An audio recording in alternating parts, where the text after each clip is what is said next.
আল্লাহ তাআলা বলছেন ওয়াইলুল লিকুল্লি হুমাযাতিল লুমাযা, দুর্ভোগ তাদের জন্য যারা মানুষের সামনে এবং পিছনে বদনাম করে করে বেড়ায়।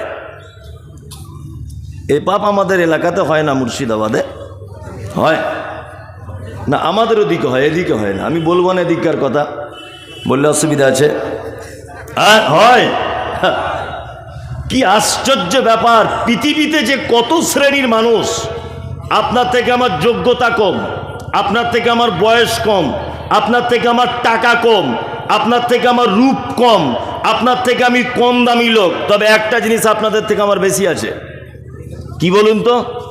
প্রতিদিন অজস্র মানুষের সঙ্গে ঘোরাফেরা করা, বিভিন্ন জায়গায় সফর করার এক্সট্রা অভিজ্ঞতা আছে, আপনাদের সেটা নেই। এই অভিজ্ঞতাটা কিন্তু আপনাদের থেকে আমার একটু বেশি আছে। গীবত, পরনিন্দা। আল্লাহু আকবার। আসসালামু আলাইকুম। ওয়ালাইকুম আসসালাম। ঠিক এইভাবে। সত্যি আমাদের মসজিদে 30 বছর ইমাম সাহেব এসেছে, আপনার মতো লোক আসেনি।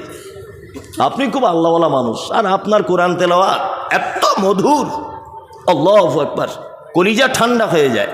ফজরের নামাজ পড়ে বলেছি ইমাম সাহেবকে, এই লোকটা, ইমাম সাহেব কোনো কারণে তার ছেলের অসুস্থ, মোটর সাইকেল নিয়ে বাড়ি চলে গেছে। লোকটা জোহরের সময় মসজিদে নামাজ পড়তে এসেছে, এসে দেখছি ইমাম সাহেব নাই। ওই লোকটাই তখন পাশের চায়ের দোকানে গিয়ে বলছে, সব ভালো, একে পাল্টালেই ভালো হয়, বড্ড বেশি কামাই করে। অথচ ফজরের নামাজ পড়ি ওই লোকটাই বলছিল যে আপনার মতো ভালো লোক আর জগতে কেউ নাই। বলছিল না? এই লোকটাই বলছিল। এই হচ্ছে সেই গীবতকারী, সেই পরনিন্দাকারী। আল্লাহ নবী সাল্লাল্লাহু আলাইহি ওয়াসাল্লামকে বলা হচ্ছে, আল্লাহ রাসূল, গীবত কি? আল্লাহ নবী সাল্লাল্লাহু আলাইহি ওয়াসাল্লাম বলছেন, তোমার ভাইয়ের ব্যাপারে এমন কথা যেটা তোমার ভাই অপমানিত হয়, লজ্জিত হয়, কষ্ট পায়, এটার নাম গীবত। সাহাবায়ে কেরামগণ বলছেন, আল্লাহ রাসূল, যদি সেই কাজ আমার ভাইয়ের ভিতরে থাকে, আল্লাহ রাসূল বলছেন, আরে তাহলেই তো গীবত, যদি না থাকে ওর নাম অপবাদ। চায়ের দোকানে বসে বসে হঠাৎ করে একটা লোক যাচ্ছিল বসে সাইকেলে, মোটর সাইকেলে করে, তা আর একটা লোক তখন বলছে, কি ব্যাপার বলতো, মোটর সাইকেলটা কিনলো, এত টাকা পেল কি করে, আগে তো এত টাকা পয়সা ছিল না।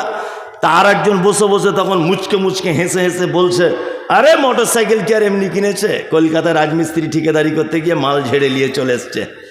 ওই ঝেড়ে নিয়ে এসছে তোমার বাপ দেখতে গিয়েছিল, তুমি এ কথা বললে কেন? এই, ও দুতলা বাড়ি করেছে, তা ও এখান থেকে বসে বসে বলছে, আরে দুতলা বাড়ি কি আর এমনি হয়, সারা জীবন খাটলাম, একটা ইট কিনতে পারলাম না, আর ও দুতলা বাড়ি করে কি করে? ও দুতলা বাড়ি করেছে, তোমার বাপের কি? তুমি কেন কমেন্ট করতে গেলে এরকম বাজে কথা? আল্লাহ তাআলা বলছেন, ইয়া আইয়ুহাল্লাযীনা আমানু, তোমরা যারা ঈমানের স্বীকৃতি প্রদানকারী শোনো, ইজতানিবু কাসীরাম মিনাজ-জান ইন্না বাযাজ-জান্নি ইসমুন, অধিক ধারণা করা থেকে বাঁচো, নিশ্চয়ই বেশিরভাগ ধারণাটা মহাপাপ, আর ধারণাই গীবত। আমাদের নবী মুহাম্মদ সাল্লাল্লাহু আলাইহি ওয়াসাল্লাম মিরাজের রাত্রিতে যেতে যেতে একদল লোককে দেখতে পেলেন, যে সেই দলের মানুষদের হাতের নখগুলো তামা দিয়ে তৈরি করা, খুব বড় বড় হাতের নখ, আর তারা নিজেদের মুখের গোস্ত, বুকের গোস্তগুলো টেনে টেনে ছিঁড়ে ফেলছে। আল্লাহ রাসূল জিবরিলকে বলছেন, জিবরিল, এরা কারা? বলছে, আল্লাহ রাসূল, এটা আপনার উম্মতের ওই লোকেরা যারা এর ওর কথা চগল করি করে 2 নম্বরি করে বেড়াতো, এরা কিয়ামত পর্যন্ত এ সাজা হতে থাকবে। সারা পৃথিবীতে হাদিস এবং কোরআন গবেষণা করে আমি মুমতাজুল ইসলাম ক্ষুদ্র জ্ঞান উপলব্ধি করে যা পেয়েছি, আমাদের দেশের মাটিতে 70টা বড় কাবিরা পাপ পাওয়া যায়। পিতামাতার সঙ্গে অসৎ ব্যবহার কাবিরা পাপ, ব্যভিচার কাবিরা পাপ, সুদ কাবিরা পাপ, পিতামাতার সঙ্গে অসৎ ব্যবহার কাবিরা পাপ, আত্মীয়তার সম্পর্ক ছিন্ন করা কাবিরা পাপ, প্রতিবেশীর সঙ্গে অসৎ ব্যবহার করা কাবিরা পাপ। এই সমস্ত কাবিরা পাপ 70টা আছে, তার ভিতরে এইটাও আছে, গীবত হচ্ছে কাবিরা পাপ। পৃথিবীতে একটা মাত্র পাপ আছে, যে পাপ ক্ষমা পাবার কোনো রাস্তা মুহাম্মদ সাল্লাল্লাহু আলাইহি ওয়াসাল্লাম বর্ণনা করেননি। কোনো ক্ষমা পাবার রাস্তা নেই। আপনি ব্যভিচার করেছেন তো ক্ষমা হয়ে যাবে, অসুবিধা নেই, তওবা করুন। সুদ খেয়েছেন, তওবা করুন, ক্ষমা হয়ে যাবে, কোনো অসুবিধা নাই। কিন্তু পৃথিবীতে একটা পাপ আছে, যে পাপের বাচ্চা হয়, তার নাম গীবত। যে পাপের বাচ্চা হয়, চায়ের দোকানে বসে আপনি আমার নামে বদনাম করেছেন, 20টা লোক বসেছিল সেখানে, 20টা লোক বদনাম করে বাড়ি চলে এসেছেন। মুমতাজুল ইসলামের বক্তব্য শুনে আল্লাহর ভয় ঢুকেছে মনে। আপনি ডাইরেক্ট এসে আমাকে বলছেন, ভাই আপনার নামে বদনাম করেছিলাম, দয়া করে আপনি আমাকে ক্ষমা করে দেন। আমি তখন বললাম, ঠিক আছে, ক্ষমা করেই দিলাম। আচ্ছা বলুন তো, আমার নামে যে লোকটা বদনাম করেছে তাকে আমি যদি ক্ষমা করে দিই, ক্ষমা হবে কি হবে না? হবে? হবে না, পদ্ধতি নেই। জি, কারণ এই কারণে হবে না, ও যে 20টা লোকের সামনে আমার বদনাম করেছে, তারা 20 জন আরো 20 জনকে পাপ ছড়িয়ে দিয়েছে। মুমতাজুল ইসলাম চুরি করেছে। কি বললাম বুঝলেন? ক্ষমা পাওয়ার কোনো রাস্তা নেই। আল্লাহ নবী সাল্লাল্লাহু আলাইহি ওয়াসাল্লাম শুধু ক্ষমা পাওয়ার গীবত থেকে এতটুকু শব্দ ব্যবহার করেছেন। এক, তুমি তোমার ভাইয়ের যে মজলিসে তুমি গীবত, পরনিন্দা, পরচর্চা করেছো, ওই মজলিসে তুমি তোমার ভাইয়ের সুনাম করো। 2, তুমি তোমার ভাইয়ের জন্য ক্ষমা প্রার্থনা করো। 2টি মাত্র অপশান। যার নামে গীবত করে ফেলেছেন, ওই যে জায়গায় বসে গীবত করেছেন, ওই জায়গাতে তার বেশি করে নাম করুন। না, আসাদুল খুব ভালো ছেলে, আসাদুল খুব ভালো ভদ্র ছেলে, নম্র ছেলে, ওর মতো ছেলে হয় না। মাওলানা আহমদ সাহেব খুব ভালো লোক, মাদানী সাহেব খুব পরেশগার লোক। যদি বদনাম করেই থাকেন, তাহলে ওই মজলিসে আবার সুনাম করুন। 2, ক্ষমা প্রার্থনা করুন যে আল্লাহ আমার ভাইকে তুমি ক্ষমা করে দাও। তাহলে গীবতের পাপ থেকে বাঁচা যাওয়ার সম্ভাবনা আছে। তারপর আল্লাযী জামা মালাহু ওয়া আদ্দাদা, আল্লাহ তাআলা বলছেন যারা মাল জমা করে গুনে গুনে রাখে, আজকে এত টাকা, কালকে অত টাকা, পরশু অত টাকা, গুনে গুনে রাখে। ইয়াহসাবু আন্না মালাহু আখলাদা, এবং তারা ভাবে আমার মাল চিরস্থায়ী থেকে যাবে, আমার মাল আমাকে বাঁচাবে। পৃথিবীতে মাল কাউকে বাঁচাতে পারে? পারে? পারে না। আমাদের দেশের মাটিতে প্রেম কম থাকার কারণে অনেক মেয়েকে দেখতে পাওয়া যায় আত্মহত্যার পথ বেছে নেয়। স্বামী স্ত্রী মিল মোহব্বত না হবার কারণে অনেক মেয়েরা বিষ পান করে গলায় দড়ি নিয়ে ঝুলে পড়ে। অনেক মেয়েরা স্বামীর ভালোবাসা না পাবার কারণে বাপের বাড়িতে বসে থাকে, ভাই ভাবিদের গালাগালি শোনে। এই রকম ইতিহাস যেমন আমরা শুনতে পাই পেপার পত্র পত্রিকায়, অপরদিকে এটাও দেখতে পাই যে আমাদের দেশের মাটিতে তার স্ত্রীকে ভালোবেসে কোটি কোটি টাকা দিয়ে তাজমহল বানিয়েছিলেন। তার নাম হচ্ছে শাহজাহান। নাম জানেন? বইয়ের জন্য তাজমহল করেছিলেন কোটি কোটি টাকা খরচা করে। আজও তাজমহল পড়ে আছে, বেগমও নাই, শাহজাহানও নাই। আছে? নাই।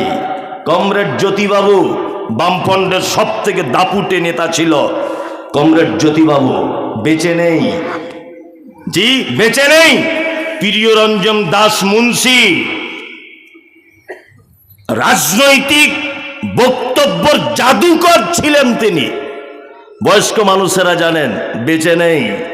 এই সেই মুর্শিদাবাদ, একটাও রাজা বাদশাহ বেঁচে নেই। আল্লাহ তাআলা বলছেন, মাল যদি কেউ জমা করে আর গুনে গুনে যদি রাখে, আর এটা যদি ভাবে যে আমার মাল আমাকে বাঁচাবে, কখনোই বাঁচাতে পারে কে? না, বাঁচাতে পারে?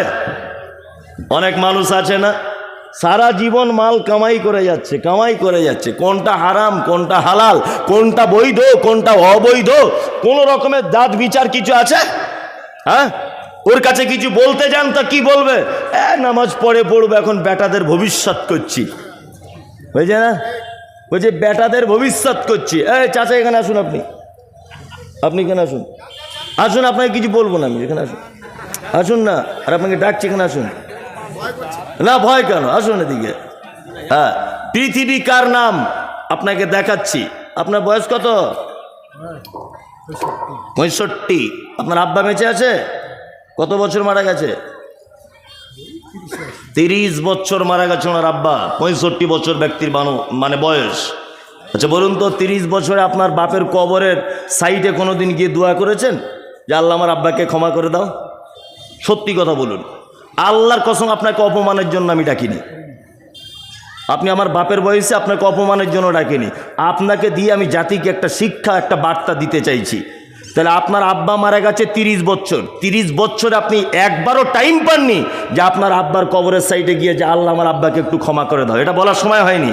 যান গিয়ে বসুন, এর নাম পৃথিবী। এর নাম কি? পৃথিবী। কার জন্য এত সম্পদ এক জায়গায় করছেন? ওনার আব্বাও কিন্তু এটা বলেছিল, ছেলের ভবিষ্যৎ করছি, ছেলের ভবিষ্যৎ তৈরি করছি। ছেলের ভবিষ্যৎ করতে গিয়ে এক পর্যায়ে হারাম টাকা উপার্জন করে, এক পর্যায়ে চুরি ছিনতাই সমস্ত কিছু করে বেটার জন্য বিশাল ধনভাণ্ডার রেখে গেছে। ফল হচ্ছে এই 30 বছর মরে যাবার পরেও বেটা একবারও টাইম পেল না কবরের ধারে গিয়ে বলতে রব্বির হামহুমা কামা রব্বায়ানি সাগীরা। আপনি কি আশা করছেন আপনার বেটা বলবে? হ্যাঁ, কখনো বলবে না, কখনোই বলবে না। কার ভবিষ্যৎ করছেন? কারও কোনো ভবিষ্যৎ নেই। আপনাকে একটা কথা বলে দিচ্ছি, মনোযোগ সহকারে শুনুন। উপর বাংলার একজন বিখ্যাত লেখক, বড় একজন আলেম, ডক্টর আসাদুল্লাহ গলিব, নাম সকলেই জানেন, প্রখ্যাত আলেম সারা বাংলাদেশে।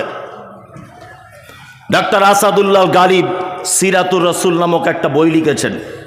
আল্লাহ নবী সাল্লাল্লাহু আলাইহি ওয়াসাল্লামের সংক্ষিপ্ত আকার একটা জীবনী প্রকাশ তিনি করেছেন বাংলাতে। বইটা আমি প্রতিনিয়ত পড়ি, প্রায় দিন দেখি কোন জায়গায় কি বলছেন। শেষের দিকে তিনি একটা কথা লিখেছেন, কথাটা আপনার সামনে আমি নকল করছি, দেখুন তো কেমন লাগে। এক, পৃথিবী থেকে হযরত মুহাম্মদ সাল্লাল্লাহু আলাইহি ওয়াসাল্লাম চলে গেছেন, দিনটা কি ছিল? কি বার? কি বার? একজন বলছে মঙ্গলবার, মানে ও কিছুই বুঝে না আর কি, বুঝলেন তো? সোমবার, সোমবার, তাই তো? ওনার বই থেকে বলছি, উনি বলছেন যেদিন বৃহস্পতিবার, সোমবারের আগে বৃহস্পতিবার, এই বৃহস্পতিবারের দিন আল্লাহ নবী সাল্লাল্লাহু আলাইহি ওয়াসাল্লাম মাগরিবের সালাতের শেষ ইমামতি করেছিলেন। 2 রেকাতে যে আয়াত অর্থাৎ যে সূরা তেলাওয়াত করেছিলেন, সেই সূরাটির নাম হচ্ছে সূরা মুরসালাত।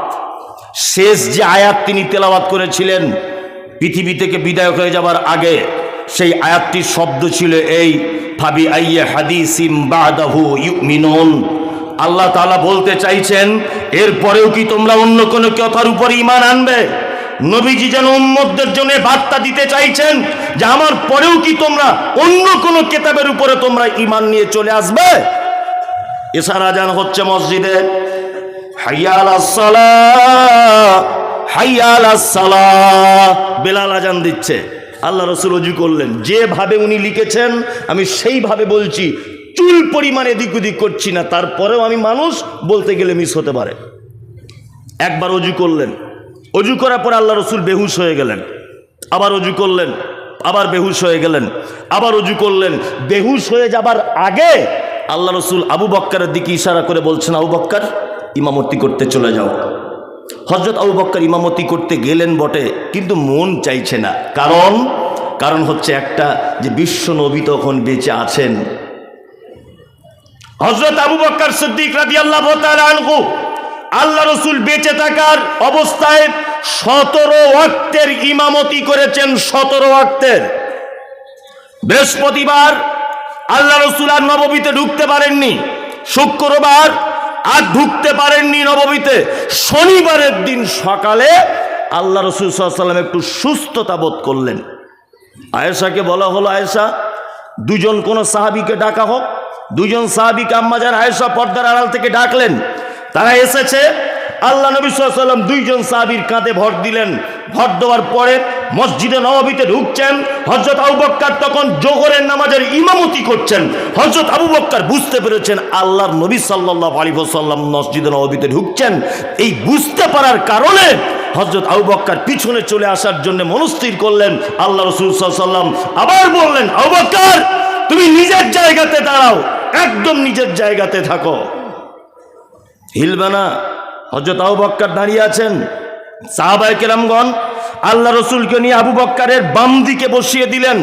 আল্লাহ রসুল দাঁড়াতে পারছিলেন না, বাম দিকে বসানো হলো। আল্লাহ রসুল হলেন এখন ইমাম, আর মোকাব্বির হলেন হযরত আবু বকর। ইসলামের প্রথম মোকাব্বির হচ্ছেন হযরত আবু বকর সিদ্দিক রাদিয়াল্লাহু তাআলা আনহু। নামাজ শেষ করলেন আল্লাহ নবী সাল্লাল্লাহু আলাইহি ওয়াসাল্লাম। নামাজ শেষ করার পরে আয়েশার হুজরাতে ঢুকলেন। আয়েশার হুজরাতে ঢুকে প্রথমেই একটা কথা আল্লাহ রসুল বলছেন, আয়েশা, আমাদের বাড়িতে কোনো সম্পদ আছে, মাল আছে কিছু? তখন আম্মাজান আয়েশা বলছেন, আল্লাহ রসুল, আমাদের বাড়িতে 5টা থেকে 9টা, যেভাবে গালিব সাহেব লিখেছেন ওইভাবে বলছি, বলছে 5টা থেকে 9টা স্বর্ণের কয়েন অর্থাৎ দিনার আছে। 5 থেকে 9টা দিনার মানে স্বর্ণের পয়সা, আর দিরহাম মানে চাঁদির পয়সা, সকলেই জানেন। তখন আল্লাহ নবী সাল্লাল্লাহু আলাইহি ওয়াসাল্লাম একটু বিরক্তি বোধ করে আয়েশাকে বলছেন, আয়েশা, তুমি এখনো কেন এই 9টা দিনার বাড়িতে রেখে দিয়েছো? তুমি দান করে দিলে না? তখন আম্মাজান আয়েশা বলছেন, আল্লাহ রাসূল, আপনি অসুস্থ ছিলেন, ব্যস্ততার কারণে কাউকে দান করতে পারিনি। তখন আল্লাহ নবী সাল্লাল্লাহু আলাইহি ওয়াসাল্লাম বলছেন, আয়েশা শোনো, কোনো নবীর পক্ষে এটা উচিত নয়, কোনো নবীর পক্ষে এটা শোভনীয় নয় যে এত নিকৃষ্ট সম্পদ নিয়ে আল্লাহর সঙ্গে সাক্ষাৎ করবে।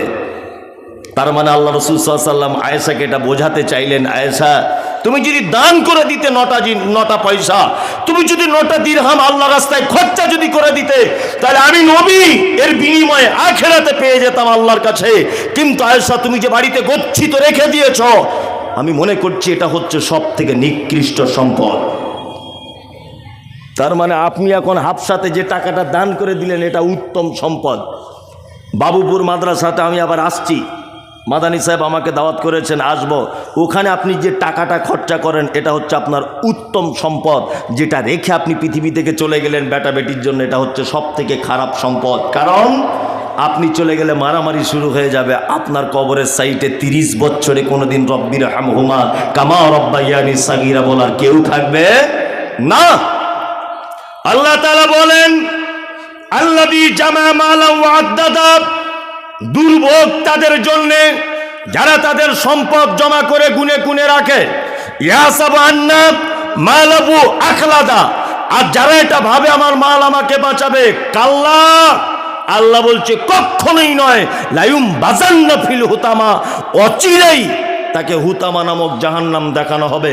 ওমা আদরাকা মাল হুতামা, নবী আপনি জানেন হুতামা কাকে বলে? কোন জিনিস হুতামা এটা আপনি জানেন?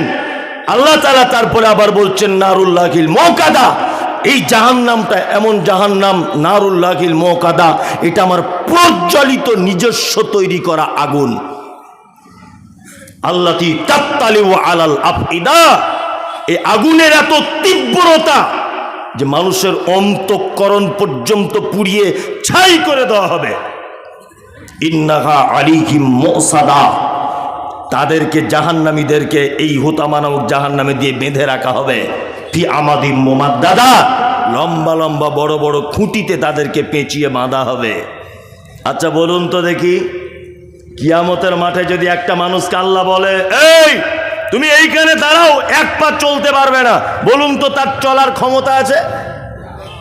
কাউকে যদি বলে, এই তুমি এখানে বসো, তাহলে তার উঠে দাঁড়াবার ক্ষমতা আছে? নাই তো, নাই। তাহলে জাহান্নামে তো আল্লাহ ঢুকিয়ে দিবে, এটা তো এটাই শেষ করে দেওয়া যেত। কিন্তু আল্লাহ তারপর আবার বলছেন কি, বেঁধে রাখবো জাহান্নামে। কি চারটিখানি বড় কথা, বাঁধবেন কেন? গ্রামে যখন ছেঁচকি চোর, বুঝেন তো, বুঝেন? ছেঁচকি চোর আমাদের দেশের ভাষা হতে বলে, দেশ তো নয়, মানে ওই চলতি ভাষায় দেশ আর কি। দেশ হলে বাইরের রাষ্ট্র হতে হবে, দেশ বলতে ওই আর কি আমাদের 24 পরগনায় বলে ছেঁচকি চোর। ছেঁচকি চোর কাদের বলে? ওই যারা লোকের বাড়ি ছাগল চুরি করে, কারো হাঁড়ি চুরি করেছে, কারো কলা চুরি করেছে, মূল্য চুরি করেছে, এগুলোকে ছেঁচকি চোর বলে, ছুঁচকি বলে। তা আমার বাপজি বলে দিলেন, উনি তো আমার বাপজি, খুব অনেক দিনের পরিচিত, আল্লাহ ওনাকে জান্নাতবাসী করুক, ওনাকে ক্ষমা করে দিক, খুব ভালো মনের মানুষ। যাই হোক, সামনাসামনি বলছি না। তা চোর ধরা পড়েছে গ্রামে, এই গ্রামে। তখন কি করে, গ্রামের যে প্রধান হয়, মেম্বার হয়, ওই চোরটাকে ধরে ওই ল্যাম্প পোস্টে বাঁধে, আর বেঁধে দিয়ে কি বলে, হ্যাঁ, ঠিক এই ভাষাটা। দেখি তোর কোন বাপ আছে আজকে এখান থেকে ছাড়াবে তোকে, দেখি তোর কোন বাপ আছে ডেকে আন যা। বলে কি বলে না? বলে বলে। আল্লাহ তাআলা বলেন খুযুহু ফাগুল্লু সুম্মা তাকিমু সাল্লু, অপরাধীদেরকে কিয়ামতের মাঠে তাদের হাতগুলো পিছন দিক দিয়ে বাঁধা হবে আর বলা হবে, এই লকডাউন করে দিয়ে বাবরি মসজিদ বুলডুজার দিয়ে ভেঙে দিয়েছ, হ্যাঁ, ওই যে ত্রিপুরাতে মসজিদ ভেঙে দিয়েছ, ওই যে আসামে ডিটেনশন ক্যাম্প তৈরি করেছ, ওই যে নিরীহ মানুষদের নাম কেটে বাদ দিয়ে দিয়েছ তারা ভারতের নাগরিক নয় বলে, আমি আল্লাহ তোমাকে আজকে জাহান্নামে বেঁধে রাখবো। দেখি তোমার কোন বাপের বেটা আছে এখান থেকে হাত খুলে দেখাবে। আজকে বিচারকের বিচারক আমি আল্লাহ, পৃথিবীর কেউ নাই যে আজকে অপরাধীদেরকে এখান থেকে ছাড়িয়ে নিয়ে যাবে। কি বললাম বুঝলেন না? মানে আল্লাহ বাঁধবে মানে নিজের ক্ষমতা দেখাবে, দেখি আমার কত ক্ষমতা দেখ। দুটো তিনটে পাপের কথা আপনাকে বলে দিলাম। আল্লাহ তুমি আমাদের এই পাপ থেকে বাঁচাও, বলুন আমিন আমিন আমিন। আরো কয়েকটা বড় বড় পাপের কথা বলে দিই, খুব বড় বড় পাপ। এক, আল্লাহ তাআলা বলছেন, কি বলছেন? আল্লাহ বলছেন আরাইতাল্লাযী ইউকাজ্জিবু বিদ্দিন, নবী আপনি কি তাকে দেখেছেন যারা কিয়ামতের দিবসকে অস্বীকার করে? এই কিয়ামত হবে এটা বিশ্বাস আছে তো? আছে না? আছে, সকলেরই আছে। কেমন হবে কিয়ামত? শুধু মুখে বলছে কিয়ামত আর কিয়ামত, মুখে বলছে মানুষ, আসলে যে জানি না যে কিয়ামত কার নাম। কিছুদিন আগে, খুব মনোযোগ দিয়ে শুনবেন, যার ভালো লাগবে না আস্তে আস্তে কেটে পড়বেন, কাউকে ব্যস্ত করবেন না। কিছুদিন আগে তুরস্কের মাটিতে একটা ভূমিকম্প হয়েছিল, দেখেছিলেন? দেখেছেন? বিজ্ঞানীরা মতামত পেশ করছে মিডিয়ার মাধ্যমে যে মাটি থেকে ৮,০০০ ফুট নিচে এই ভূমিকম্পটা হয়েছে, ৮,০০০ ফুট নিচেতে। তার ফলশ্রুতিতে তুরস্কের বড় বড় বিল্ডিংগুলো থর থর থর থর থর করে কাঁপতে কাঁপতে কাঁপতে কাঁপতে সব ভেঙে পড়ে গেল। অজস্র নিরীহ মানুষ মারা গেল, নারী পুরুষ একেবারে ধূলিসাৎ হয়ে গেল। কত গৃহপালিত পশু, কত রকমের কত কিছু ভাঙা বিল্ডিংয়ের তলাতে পড়ে না খেতে পেয়ে পিপাসায় কাতর হয়ে এক পর্যায়ে তারা মারা গেছে। এগুলো সোশ্যাল মিডিয়াতে আপনারা দেখেছেন, দেখেছেন না? দেখেছেন। এটা হচ্ছে পৃথিবীতে ভূমিকম্পের নাম। কেমন করে হয় না, বিজ্ঞানীদের তত্ত্ব হচ্ছে যে এর তলাতে একটা স্তর আছে, ওখানে প্লেট দিয়ে সাজানো, হঠাৎ করে প্লেট সরে গেলে ভূমিকম্প হয়। এসব গাঁজাখড়ি গল্প, আমি মমতাজুল ইসলাম বিশ্বাস করি না। কি বললাম বুঝলে না? এমনিতে বলে দিয়েছে, হ্যাঁ, এমনিতে বলে দিয়েছে। আসলে বিজ্ঞানের অনেক কথা কোরআনের সঙ্গে মারাত্মক সংঘর্ষ, মারাত্মক সংঘর্ষ কিছু কিছু কথা। জেনারেল শিক্ষিত ছেলেরা আমাকে বোকা বলবেন, দেখ আপনি বোকা লোক, এখন বিজ্ঞানের যুগে আর এই এত একটা ছোট কথা বড় কথা বলে দিলেন। কোরআনের সঙ্গে অনেক কথা সংঘর্ষ, অনেক কথাই সংঘর্ষ। এতদিন ধরে কিছুদিন একটা কথার সংঘর্ষ ছিল, কিছুদিন আগে নাসার বিজ্ঞানীরা প্রমাণ করেছে, বলছে এর উপরেও নাকি আর একটা জগৎ আছে যেখানে মানুষ বসবাস করতে পারবে, অক্সিজেন সব কিছু রেডি, সব মানুষ বসবাস করার উপযোগী। হ্যাঁ, তোমার গবেষণার কালকে তুমি গবেষণা করে এই কথা বলেছ, আর আমার আল্লাহ বলেছে 7 তবক আসমান তৈরি করেছে আমি। তাহলে এতদিন কোরআনের সঙ্গে সংঘর্ষ ছিল কি ছিল না? ছিল, এখন প্রমাণ করেছে, আলহামদুলিল্লাহ। যাই হোক, তা বলছে এইরকম ভাবে কাঁপতে কাঁপতে পৃথিবীতে ভূমিকম্প হয়। কিয়ামতের দিনের ভূমিকম্প কেমন জানেন? আল্লাহ তাআলা বলছেন ইজা জুলজিলাতিল আরজু জিলজালাহা ওয়া আখরাজাতিল আরদু আসকালাহা। অবশ্যই কিয়ামতের দিনের ভয়াবহতা, জিলজাল বড় কঠিন।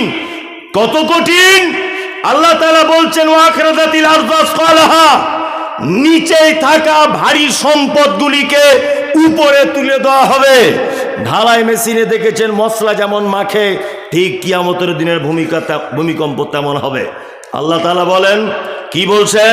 ইয়া আইয়ুহান নাসু তাকু রাব্বাকুম ইন্না জালজালাতাস সাআতি শাইউন আযীম। নিশ্চয়ই কিয়ামতের দিবসের ভূমিকম্প বড় ভূমিকম্প। আল্লাহ তাআলা বলছেন, হে মানুষ, তোমরা তোমাদের রবকে ভয় করো, ইন্না জালজালাতাস সাআতি শাইউন আযীম, নিশ্চয়ই কিয়ামতের দিবসের ভয়াবহতা বড় কঠিন ভয়াবহতা। কেমন ভয়াবহতা? আল্লাহ তার পরের আয়াতে আবার বলেন, ইয়াউমা তারাউনা তাযহালু কুল্লু মুরজিআতিন আম্মা আরজাত ওয়া তাযাউ কুল্লু যাতি হামলিন হামলাহা ওয়া তারান নাসা সুকারা ওয়া মা হুম বিসুকারা ওয়ালাকিন্না আযাবাল্লাহি শাদীদ। কিয়ামতের দিবসটা এত কঠিন হবে যে একজন গর্ভধারী মা নিচের দিক দিয়ে তার বাচ্চা পড়ে যাবে, মা বুঝতে পারবে না বাচ্চা কোন দিকে গেল। 2, দুগ্ধদানকারিণী মা তার বাচ্চাকে সেদিন দুধ পান করাতে ভুলে যাবে। 3, মানুষগুলোকে দেখতে পাওয়া যাবে মানুষ সব মাতালের মতো করে ঘুরবে কিয়ামতের মাঠে। আল্লাহ তাআলা বলছেন ওমা হুম বিসুকারা, একজনাও তারা মদ পান করেনি, ওয়ালাকিন্না আযাবাল্লাহি শাদীদ, শুধু আমার কঠিন আযাবের ভয়ে মানুষ সেদিন মাতালের মতো করে ঘুরবে। এর নাম কিয়ামতের মাঠ। আমরা মুসলিম যারা ঈমানওয়ালা, আমরা এই কিয়ামতের মাঠকে বিশ্বাস করি কি করি না? করি।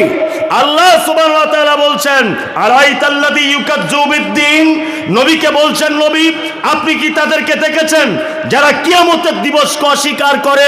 কারা তারা? ফাযালিকাল্লাযী ইয়াদুল ইয়াতীম, যারা এতিমকে গলা ধাক্কা দিয়ে বাড়ি থেকে বার করে দেয়।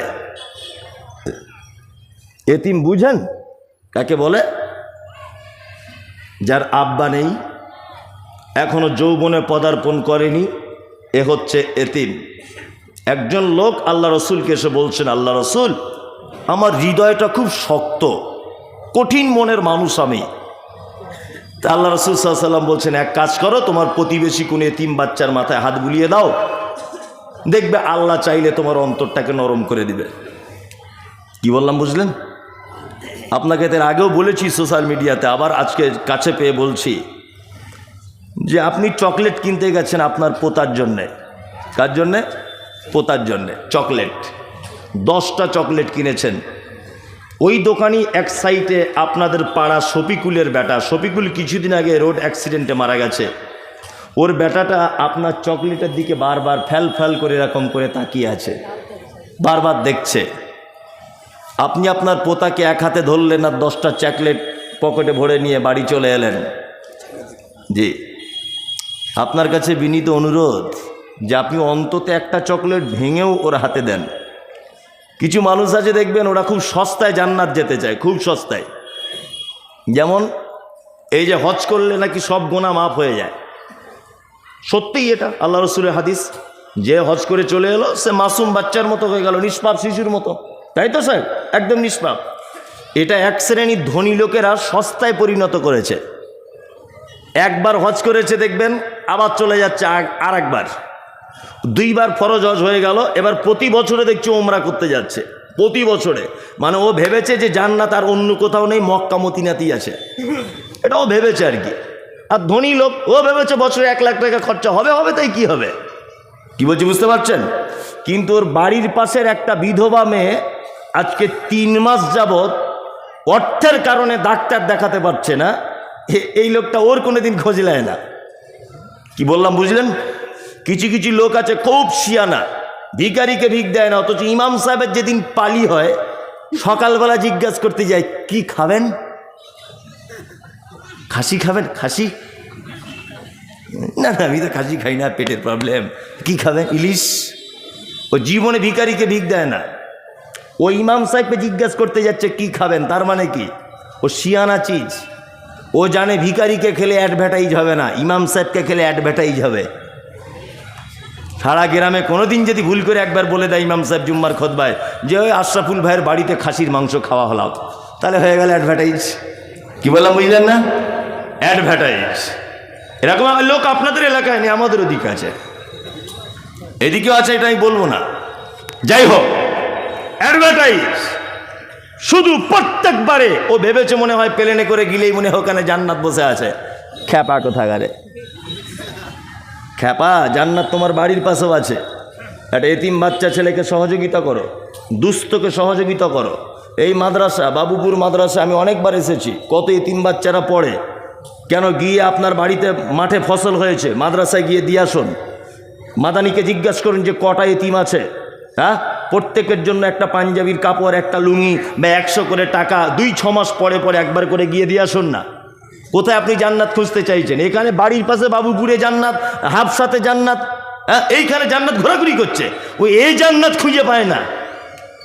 ও যাচ্ছে এখান থেকে দুবাই ভাড়া হয়ে মক্কাতে, বারবার দেখছে ওমরা করছে বছরে বছরে, সস্তায় জান্নাত পেতে চাইছে, অথচ এই সস্তার জান্নাতগুলোর পছন্দ হলো না। কথা বাস্তব বলছি না অবাস্তব?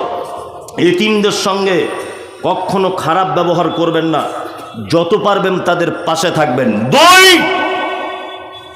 আল্লাহ তাআলা তারপরে বলছেন ওয়ালা ইয়াউযু আলা তুআমিল মিসকিন, যারা মিসকিনদেরকে খাদ্য দানে উৎসাহিত করে না।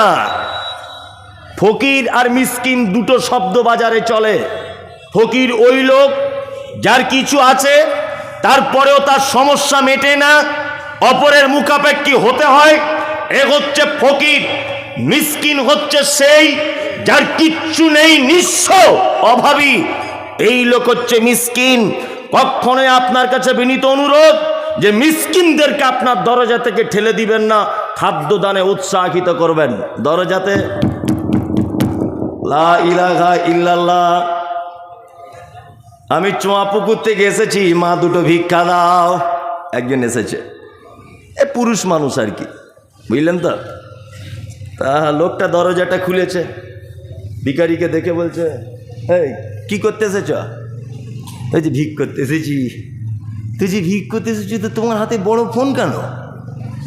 হ্যাঁ, বড় ফোন নিয়ে ভিক করতে এসেছ? ওখান থেকে ঢং খুঁজে পায় না, বড় অ্যান্ড্রয়েড সেট নিয়ে ভিক করতে এসেছে। আর একটা মহিলা এসেছে, এসে বলছে খালা, ও খালা বাড়িতে আছো? কে? না আমি এই বাবুপুর থেকে এসেছি, মেয়ের বিয়ের জন্য কিছু যদি দিতেন খুব ভালো হতো। দরজাটা খুলেছে, বাড়ির মহিলাটা খুলে বলছে ঢং দেখো, আমার স্বামী ঠিকাদারি করে, এত দামি শাড়ি পরে না, তুমি তো মিনু শাড়ি পরে ভিক করতে এসেছো, তোমার লজ্জা শরম নাই? এখান থেকে আর একজন এসেছে, একদম ল্যাংড়া মানুষ। সে যখন ভিক্ষা চাইছে তখন বলছে এই নামাজ পড়িস? নামাজ পড়ি না। এই রোজা করিস? রোজা করি না। ভাই কিছু দাওতে দেবে না তো, বেশি কিছু আমাকে বলো না, আমি পালাবো। ভালো করে বুঝবেন, নামাজ পড়িস গ্রামের আর 5টা লোককে বলতে গেছেন? আপনার বাপকে বলেছেন কোনো দিন? আপনার বেটাকে বলেছেন? ওকে কেন বলতে গেলেন? ওকে বলতে গেলেন এই কারণে যাতে আপনার ভিক্ষাটা দিতে না হয়, এটা একটা অভিনয়। কি বললাম বুঝলেন না? যাতে দিতে না হয়, অথচ নিজের একটা বেটাও নামাজ পড়ে না। কি বলছি বুঝতে পারছেন? জি। তাহলে 3 জনকে 3টে অভিনয় করে আপনি বাড়ি পাঠিয়ে দিলেন। বলুন তো সারা পৃথিবীর সব থেকে এই মুহূর্তে খারাপ মানুষ আপনার চোখে কে হতে পারে? কে আপনার চোখে এই মুহূর্তে খারাপ মানুষ কে হতে পারে? তসলিমা নাসরিন একটু পরেশগার মেয়ে নাকি? এ খারাপ মেয়ে একটা ধরে নেন, তাই তো? হ্যাঁ, আপনি ধরে নিতে পারেন এই দেশের মাটিতে অনেক মানুষ আছে যারা হযরত মুহাম্মাদের ব্যাপারে কটু কথা বলে, যারা মাদ্রাসা মসজিদের ব্যাপারে কুমন্তব্য করে। এরা ভালো লোক না খারাপ লোক? খারাপ লোক, তাই না? শুয়োর কুকুর ভালো প্রাণী না খারাপ? খারাপ। তা আল্লাহ সুবহানাহু ওয়া তাআলা এদেরকে রুজি দেয়। ফিলিস্তিনের মাটিতে আপনারা দেখতে পাচ্ছেন যে ইসরায়েলেরা মসজিদে আকসার উপরে তারা বোম মারছে, মসজিদ আকসা ভেঙে ফেলবে, দখল করবে, চক্রান্ত চলছে। ফিলিস্তিনের অহরহ প্রতিনিয়ত একটা রুটিন অনুযায়ী শিশুদেরকে, নারীদেরকে, কন্যা পুরুষ সবাইকে লাগাতারে হত্যা লীলা চলছে। বলুন তো যারা এই হত্যা করছে এরা ভালো লোক না খারাপ লোক? ভালো লোক না খারাপ লোক? খারাপ লোক, তাই না? আরে ইসরায়েলের ইহুদিদেরকে রুজি দেয় কে? কে? আল্লাহ। আল্লাহ যদি ইসরায়েলের ইহুদিদেরকে যদি রুজি দেয়, তাদেরকে যদি রুজি থেকে বঞ্চিত না যদি করে, তাহলে তুমি ওকে 1 টাকা ভিক্ষা দিবে, নামাজ পড়ে কি না, কোন শাড়ি পরে আছে, হাতে কত দামের মোবাইল, এটা তোমার জিজ্ঞাসা করার দরকার কি? হ্যাঁ, এটা তোমার জিজ্ঞাসা করার দরকার কি? দিবে তো তুমি তাকে 1 টাকার একটা কয়েন। আর সব থেকে বড় কথা শুনে রেখে দেন, সব থেকে দামি কথা আপনি শুনুন, যে আপনার কাছে কোনো ভিখারি চাইতে আসছে মানে আপনি তখন ভাববেন যে আমি আল্লাহর তৈরি করা একটা মখলুক, আমি আল্লাহর একটা সৃষ্টি, তা আমি কত বড় ভাগ্যবান, আল্লাহর আর একটা সৃষ্টি, সে আমার কাছে তার খাদ্য চাইছে বা আমার কাছে তার অভাবের জন্য হাত পেতেছে। তাহলে আপনি উত্তম নয় কি? উত্তম নয় কি? উত্তম। অভাবী, দুস্থ, অনাথ, এতিম, অসহায়, মিসকিনদের পাশে দাঁড়াবো ইনশাল্লাহ, ইনশাল্লাহ।